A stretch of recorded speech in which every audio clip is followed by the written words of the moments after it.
Alright guys, this is video 2 of my Skaven Warlock Engineer. So things that I've done since the last one, I actually did dry brush, as you can see here, Dark Angel's Green. I only did it in areas where there's going to be warpstone in contact with the Warlock Engineer.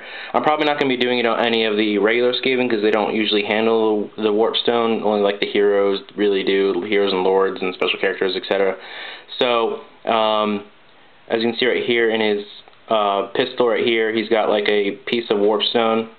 So there's green here in the barrel, and then at the end of the barrel, I think I did a little bit on the wiring right here. I did a little bit of the dry brushing of the green right here in his armor near his pendant, and did a little less as it goes down. And then I did a little green in this piece of the halberd right here. And let's see, turn him around again, and a little bit in his bracers too. But mostly on the tank right here, as you can see, there's a lot of like greenish rust. I did a little bit of inking right here to show like it's like dripping nasty waterish warpstone residue stuff. And then a little bit in the shoulder pads because the crystals are right above the shoulders, and they're here too. So it'd be kind of like wearing off onto the metal, etc. on his bracers here too. Alright, and so that's that. And then because I dry brushed it, I had to reapply a little bit of the oh, it's off camera. A little bit of the sides right here. A little bit of the highlighting on the edges to go over it because it was dry brush, so it was kind of going all over the place. But once that's cleaned up, I moved on and I did the little bit of fur that he has exposed right now, which is just his cheeks, I believe. Then the stock of the barrel is snakebite leather. This is just bestial brown on top of the base color, the ink, and then just the bestial brown. And then I reapplied a layer of the elf flesh for his skin, so you can see right there. So that was like his hands, his face, his ears, his other hand, and his tail, and his feet. And then after that, I just did like a little bit of highlighting, as you can see right here. It's bad lighting, I guess, because it's really prominent in this. Through the lens here in the camera, but just on the edges of the rag here, did the bandage here on there. Let's turn him around. You can see right there, and his arm, and his sleeves here, and those sleeves right there. Again, I was copying off the stages of the White Dwarf newest Skaven magazine, where the guy just basically did all his colors first and then did a wash of the Devlin mud and then just did a little bit of highlighting. And it looks good, and it's really fast, because if you're going to have a horde army like Skaven, you're going to need to do something fast if you really want a good looking and painted army.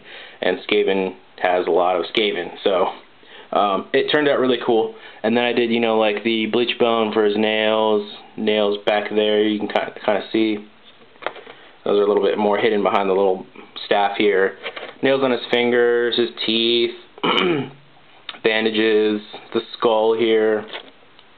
And then the longest part, probably most detailed part on the Skaven here, was probably the warpstone itself, and that I got off of the Games Workshop website on how to paint warpstone, and that's black, Dark Angel's Green highlight, and then Dark Angel's plus Rotting Flesh 2:1, and then the same thing, Dark Angel's Green and Rotting Flesh 1:2, and then Rotting Flesh, and then from Rotting Flesh you do Skull White, and then you take Sunburst Yellow. I didn't have Sunburst Yellow, I just have the other yellow.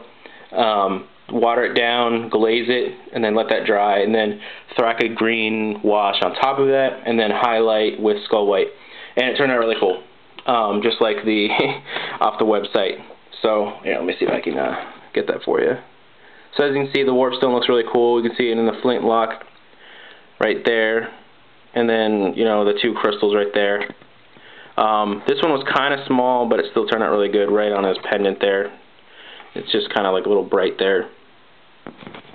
So next I'm going to be putting the sand on this guy. Again, I totally forgot to put the sand on first, so it already had a paint coat on it, but it's not a big deal. I'll just paint it on there, because he's on a shield anyway, so it's pretty easy to just go around. And then I'll be basing him next. And it's going to be a simple base. It's not going to be a brown base. It's going to be the black base, the quote Mordor basing from the Games Workshop site. So it's going to be black. I believe I'm going to be using like Fortress Gray, and then I'll be highlighting it white, and then I'll probably put like Babbitt Black on top of that, and then highlight a little bit up on that. I'll be using the burnt grass, so it'll be black grass, and then I'll be using bits of rocks as well, bigger rocks. That will contrast the model because the model is mostly brown, and I don't want the base to be too brown, because then it'll just blend in.